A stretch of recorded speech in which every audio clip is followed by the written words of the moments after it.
So the churches in Odessa, Chisinau, Kharkov, and Dnipro send you greetings. And the shepherding groups of Odessa send you greetings, as does Sasha and Maya. How does that make you feel? Good, yeah. It could also have some of you are kind of going, I know you're going, okay, I got no idea who those people are, but okay, great. And I understand, I've been there. It's always been how someone travels somewhere and they come back and they go, hey, so-and-so says hi. And you go, okay, hi. I don't know how to really respond to that. But I want us to understand, I understand that, but these are our brothers and sisters, okay?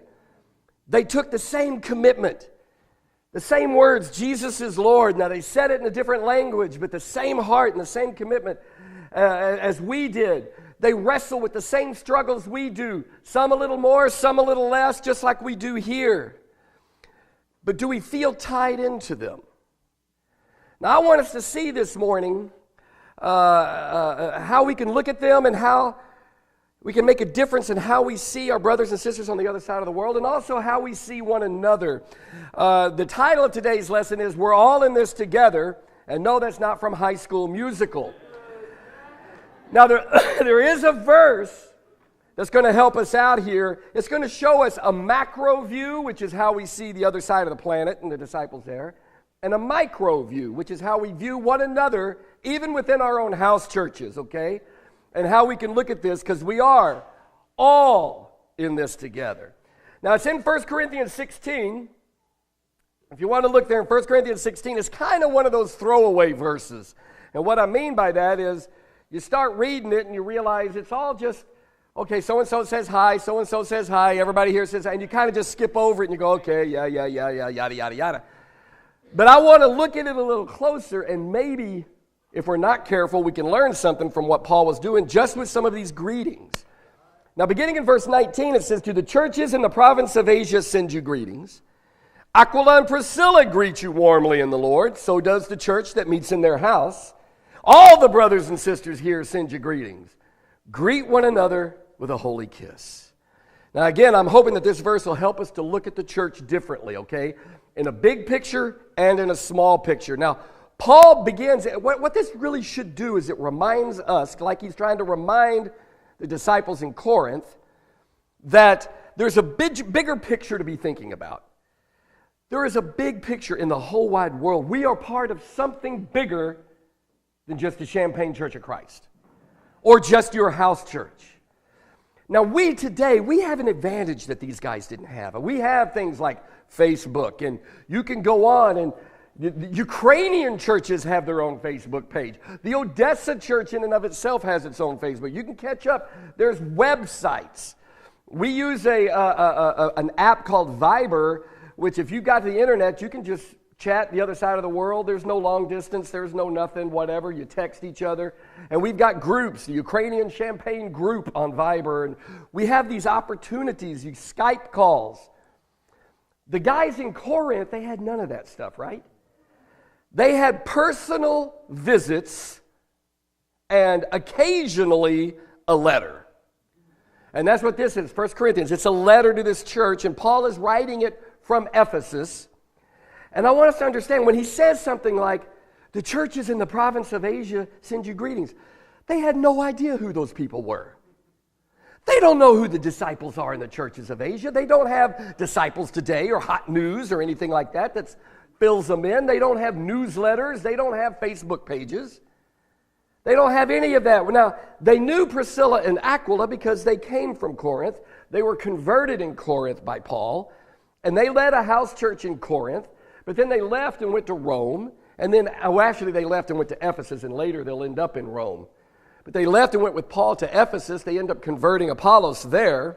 So they knew them, but they didn't know their house church and the people that were in, whoever was in Aquila and Priscilla's house church now in Ephesus. These people had no idea who those people were, never met them before. And certainly whenever he just says, all the brothers and sisters greet you. I mean, that's generic, right? You go, okay, I don't know who these people are either. But I want us to think about this heart. Now, oftentimes I hear the complaint from our church that, well, we're not tied in enough with the disciples in the Ukraine. We need to know them better. We need to see more of them. I need to feel more of an emotional connection. And I understand that. That's just human nature. But what I want us to see here is that might be human nature, but the connection we need to talk about is a spiritual perspective, not a human perspective. It's a connection that takes a trust in God. It's a connection that takes heart and a decision. Now, having a little initiative to help with that connection doesn't hurt. You can go to Facebook page and go to the Odessa Church of Christ page. Tell it translates so you'll know what the world you're looking at, you know. You can go to the EMS, the European Mission Society website. You can see all types of things like that. But it's not about the level of connectedness that I feel to the people. What I want us to really think about is the level of connectedness I feel to God.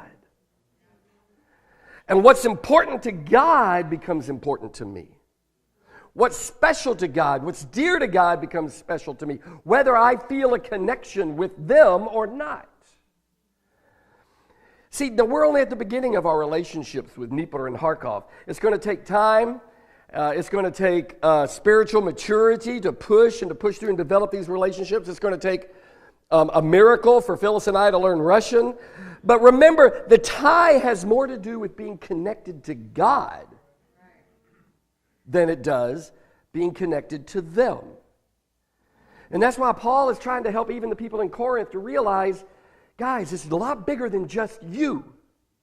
There's disciples all over Asia. There's disciples here in Ephesus. Do you know Priscilla and Aquila? They've got a whole nother house church full of people just like you. And realize, I don't have to know them in order to be connected to them. Now we try, and Sasha and Maya have been here. Later this year, if all goes well, Maya's coming back. Alona, we saw the video, we're bringing her to talk to the church and to meet the church.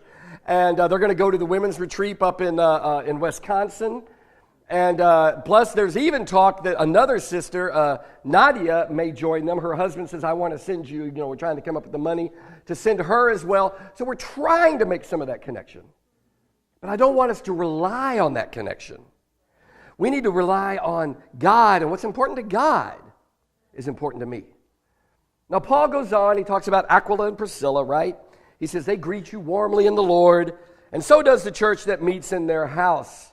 Now, what I want to do is switch for just a minute on the micro view, not the macro view of the whole world, but the micro view, my house church. That handful of people that I meet with, and talk about them. And we talked about this with the house church leaders in Odessa. I talked about this with our house church leaders last week when we got together, and I want to share it. I want to share it with you. Our perspective, our life, how we do church in 2017 in Champaign, Illinois, is vastly different than how they did church in the Middle East in the 80s, 60s. Very distant. Now, I want you to use your imagination with me. Go on a trip with me. I want you to imagine our world today. I don't want you to go back in time. I want you to stay right here in 2017. However, right now, 2017, March 19th, but there's no internet.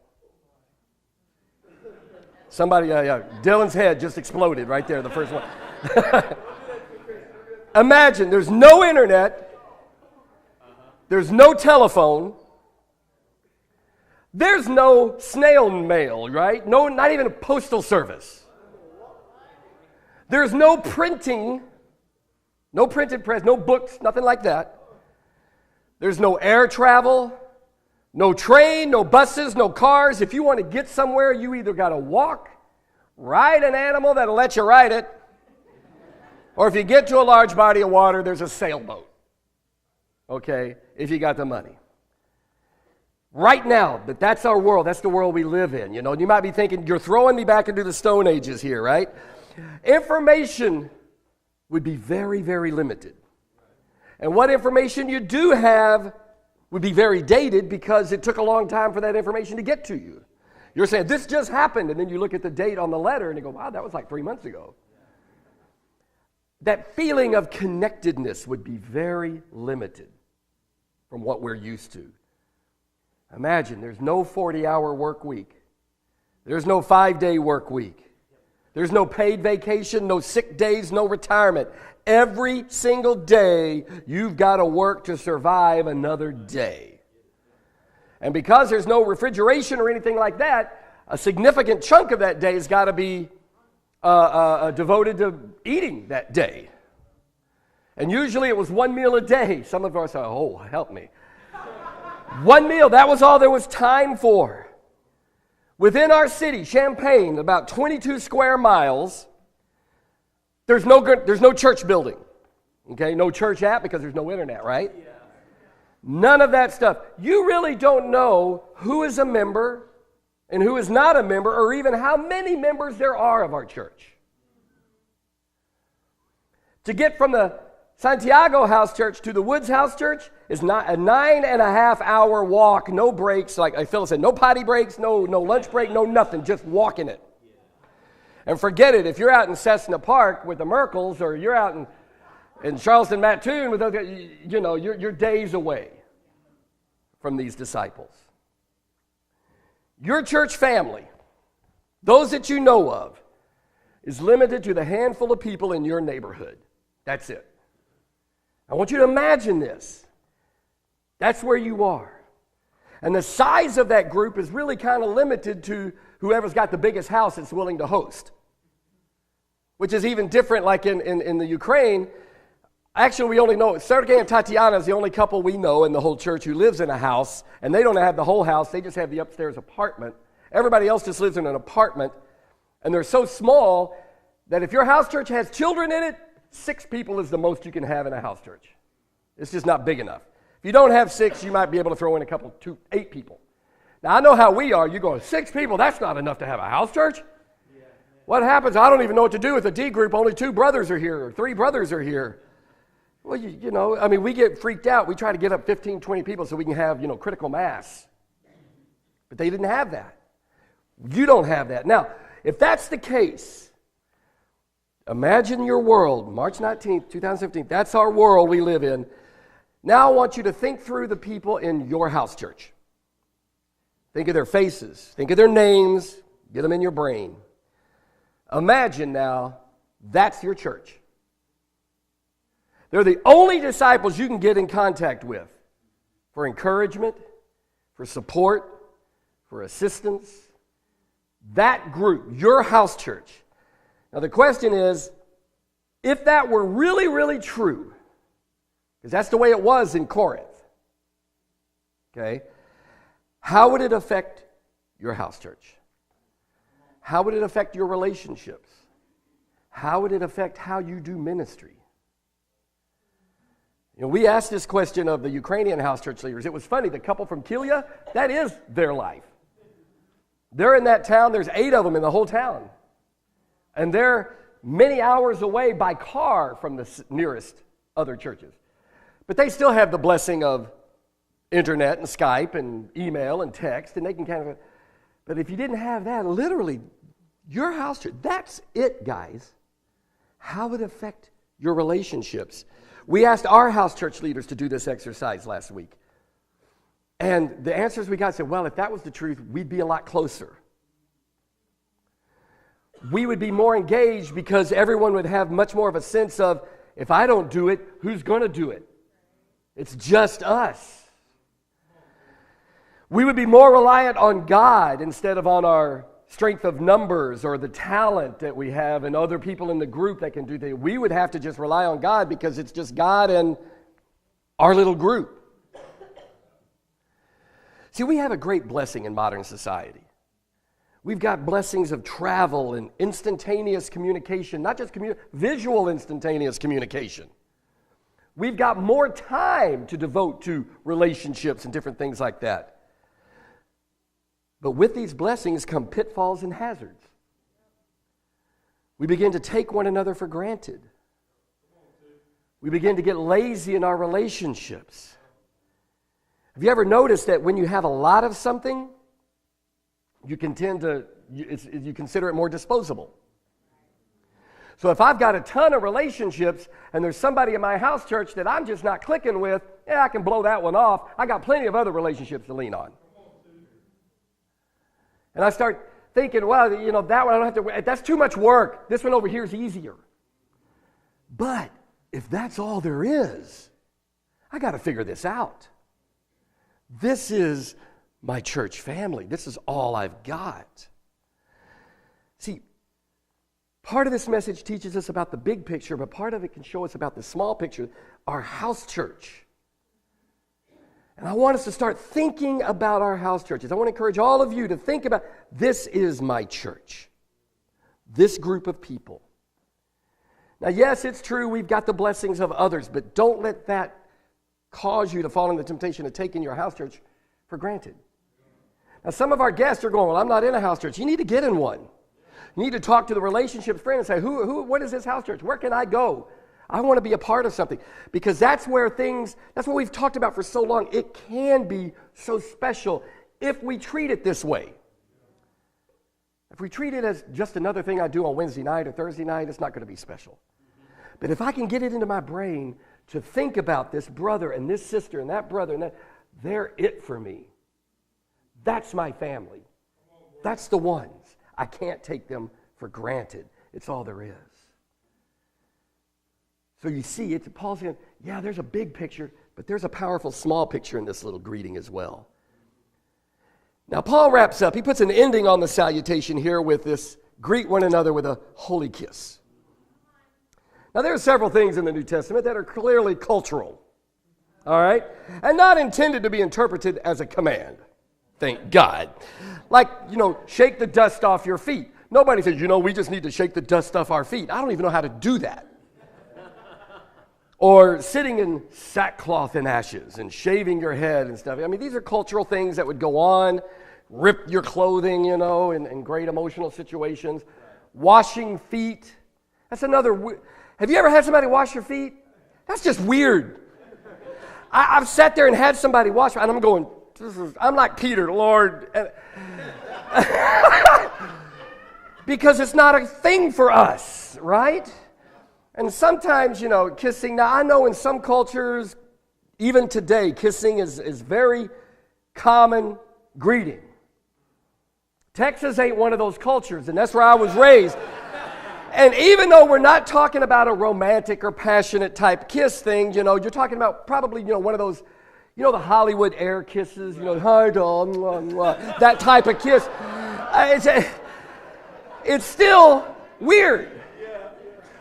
When we were in Boston, there was this guy, and I think his name was Dale. We called him the Kissing Bandit because he read this verse, and bless his heart, he said, hey, I said greet one another with a holy kiss, I'm doing it. And so I appreciated his willingness to obey.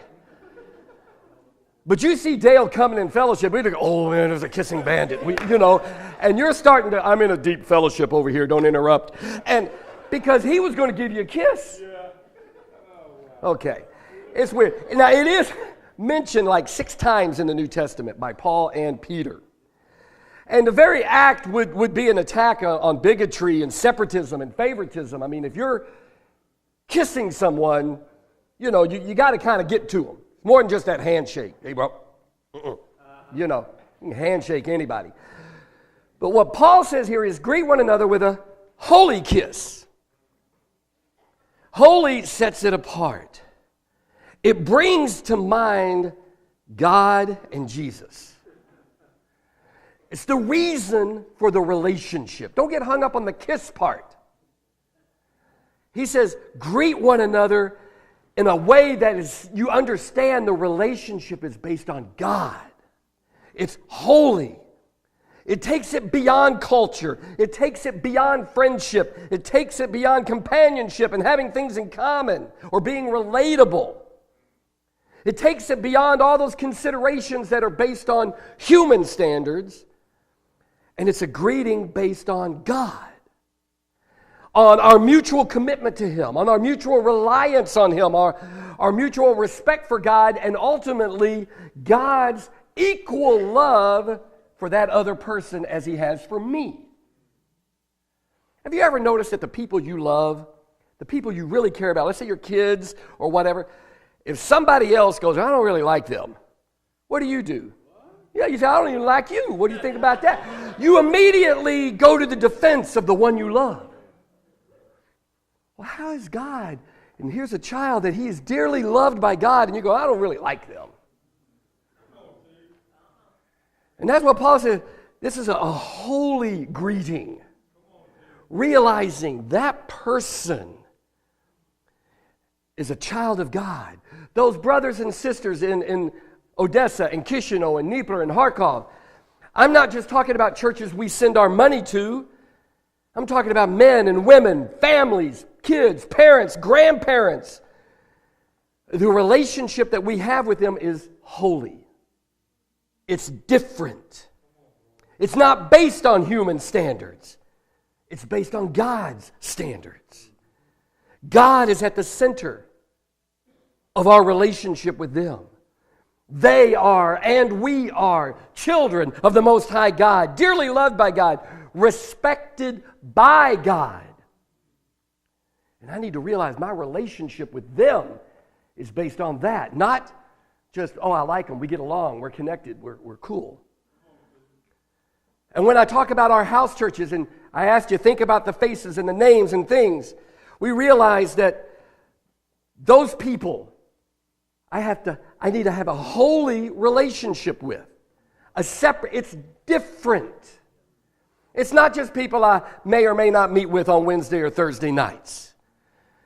It's a relationship that's holy, not based on human standards, but on God's standards. Because everyone in your house church is loved by God. Even if they aggravate you, they are loved by God. Everyone in your house church is precious to God. I want to encourage you, treat them like that's my only church. I don't have disposable relationships. Every single one of them is precious. I've got to work on every one of them. Think of them like that's all there are. And also, let's mature, let's get more spiritual, and let's grow in the way we see our brothers and sisters in the Ukraine and in Moldova. Change the way we see and relate to them, not as, oh, they're strangers, they're just on the other side of the planet. Yeah, they're Christians, but I don't know them. But really think of them as, man, I have a holy relationship with them based on my relationship with God. Am I connected with God connects me with them? Think of them that way. Think of your house church and the brothers and sisters that way. Your relationships are holy. They are different because we are all in this together. Amen. All right.